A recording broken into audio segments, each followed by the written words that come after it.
선생님 여긴 어디예요? 오늘 명도하는 날. 원래는 내일 모레 명도하기로 했는데 갑자기 연락이 와서 자기 일찍 좀 나가겠다 해가지고 좀 왔거든요. 근데 지금 여기 빨리 들어가 봐야 돼요. 들어가 볼게요.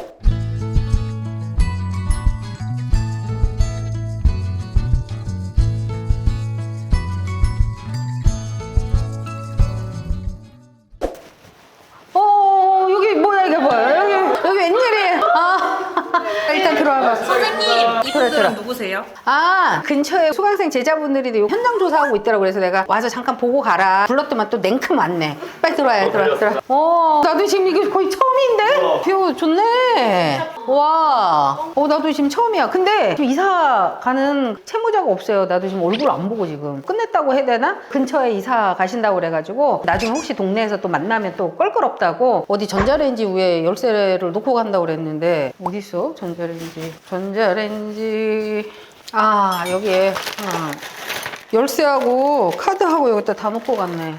어제까지 또 관리비 다 납부하고 이렇게 갔네요. 전체적으로 여기가 한 29평형 정도 되는 것 같아요. 29평은 30평 정도 되는데 아담하니 괜찮은 것 같아요.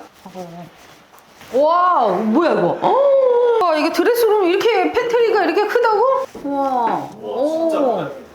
이런 거는 조금 변기 카바 이걸 갖다 해놓고 가야지. 저렇게 해놓고 가네. 여기하고 여기가 이제 안방인가 보다.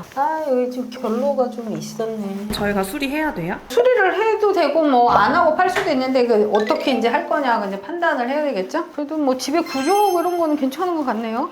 뷰가 너무 좋아요, 선생님. 여기 진짜 이거 알고 받으신 거죠, 뷰 좋은 거? 아니 잘 몰랐지. 근데 이제 바깥에서는 이제 대충 느낌이 어쨌거나 앞에 뭐가 건물이 없잖아. 그러니까는 이제 뷰가 있을 것이다라고 생각을 했고 사실 얘가 재매각으로 놨던 물건이야. 그래서 틈새. 그래서 요즘은 아파트도 잘 안 팔린다고 그랬잖아요. 하지만 인프라하고 주변의 어떤 것들을 봤었을 때는 팔릴 만한 아이가 딱 느낌으로 들어와야 돼. 여기 같은 경우는 이건 이 시장 분위기에도 얘는 바로 팔리겠구나라는 것들을 느끼고 이제 내가 받은 거죠. 갑자기 급작스럽긴 하지만 궁금한 것들 물어보세요. 근데 아까 대면 지금 얼굴을 안 보고 명도하셨다 그랬는데 얼굴 보고 막 합의서 쓰고 막 이렇게 해야 되는 거 아니에요? 아니 그러니까 나도 처음에 배울 때는 얼굴 보는 게 이제 당연하다라고 그렇게 배웠고 보통 이사 가기 전까지 거의 한 3번 정도 만나지더라고. 낙찰받고 중간에 한 번, 이사 나갈 때 한 번. 최소 3번 정도인데 오랫동안 하다 보니까 굳이 그렇게 자주 볼 필요가 없더라고. 왜냐면 그 사람들의 결론은 뭐냐면 이사비 얼마 줄 거냐 아니면 시간을 많이 달라 이 두 가지로 결론이 나다 보니까 전화로 해도 되고 상대방의 사연을 듣게 되면 좀 마음이 아프잖아요. 근데 어차피 우리는 헤어져야 될 그런 사이인 거고 그래서 어느 순간부터는 그냥 전화로 아니면 내용 증명 보내서 앞으로 이렇게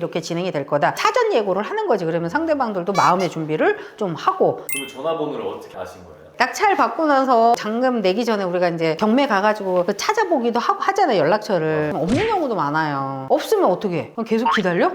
아니잖아. 찾아가야죠. 그쵸? 찾아왔는데 낮에 없잖아. 그래서 포스트잇이나 조그맣게 낙찰자입니다. 다녀갑니다. 부재 중이라서 못 뵙고 가네요. 연락처 좀 주세요. 이러고서 이제 핸드폰 번호 해놓으면 90% 이상은 연락이 와요. 그러면 이제 그때부터 이제 명도가 시작이 되는 거예요. 사실 이제 관리비도 어제부로 해서 거의 한 300만 원 가까이 있었거든? 최악의 경우 우리가 이제 해주려고 했었어. 배째라 해서 나 못 낸다 이러면 어떡해. 그래서 이제 항상 이제 명도를 할 때는 상대방의 느낌도 봐야 되는 거지. 통화를 해보니까 전혀 이쪽에 대해서도 모르고 제가 당연히 이제 그러면 공과금하고 관리비 정산하고 가세요 라고 했더만 알겠어요 이렇게 대답을 하길래 옳다거니 그래가지고 자기한테 싹 정산하고 나가겠다 이렇게 한 거지. 보통 공매를 할 때 강제 집행이 안 되니까 경매보다는 좀 어려움만 느끼잖아요. 이 질문 너무 좋은 것 같아.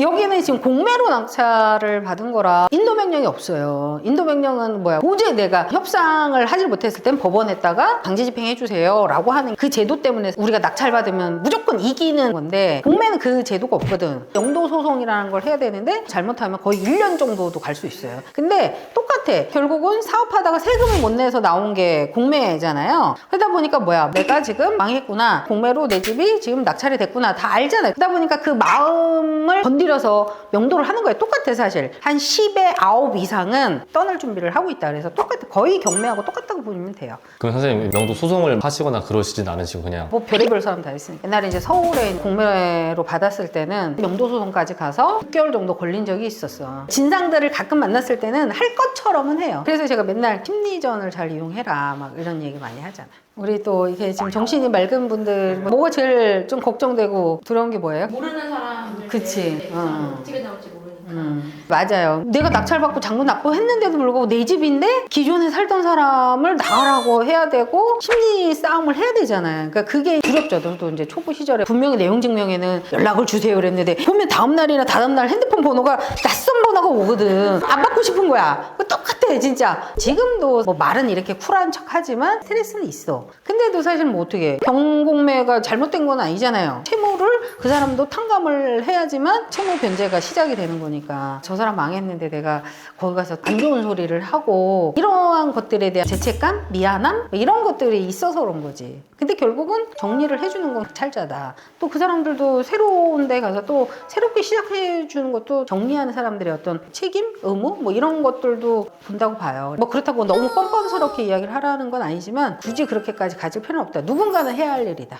근데 그거를 아직은 천사 날개가 아직 조금 있는 내가 그냥 잘 이렇게 해가지고 하면 선생님 그럼 이 다음엔 이제 어떻게 되는 거예요? 지금 여기가 이제 연식은 그렇게 오래되진 않았지만 요즘 부동산 경기가 별로잖아요. 그러다 보니까 아파트도 잘 안 팔리는 경우가 있어. 그래서 저는 요즘 딱 오면 상태를 보고 인테리어를 할 건가 말 건가를 좀 많이 판단을 해요. 여기 같은 경우는 전체적으로 깨끗하긴 하지만 저기 창고하고 이런 데 가보면 결로 현상도 좀 있고 지저분한 부분들이 있더라고. 그래서 전체적인 수리를 할 건지 부분적인 수리를 할 건지 저는 이제 약간 그런 거 생각을 많이 해요. 이왕이면 다운치마라고 여자들은 왜 비싸도 백화점에 가서 예쁜 거 있으면 막 손 떨려서 이렇게 안 사도 한 며칠 있으면 그게 우리 집에 와 있다? 그렇지 않아? 카드 긁고 막 이러잖아. 그러니까 똑같은 거야. 집도 아파트는 거의 다 여자들의 선택지가 되게 크잖아. 와이프라든지 뭐 하여튼 여자들이 대충 도배장판으로 끝날 수도 있지만 뭔가 포인트를 하나 딱 주고 이래 놓으면 자기 와서 막 수리하고 막 할 그것보다 더 잘 꾸며놓은 거야. 선택할 수 있는 그 폭이 더 크잖아요. 그래서 심리적인 해석을 많이 하는 편이거든요. 하여튼 여기 같은 경우는 뭐 전체적으로 수리를 하는 것보다 지저분한 거 조금 교체하고 이렇게 하면서 그렇게 하면 되지 않을까 싶어요. 선생님께서 인테리어 하시면서 포인트를 넣는 구간들도 이렇게 있는 거예요? 그거는 사실 이번 주에 경락스에서 오면 알 수 있어. 금액이 크게 들지 않는 선인데 여자들 눈에 좀 들어올 수 있겠구나라는 걸 아마 보실 거예요.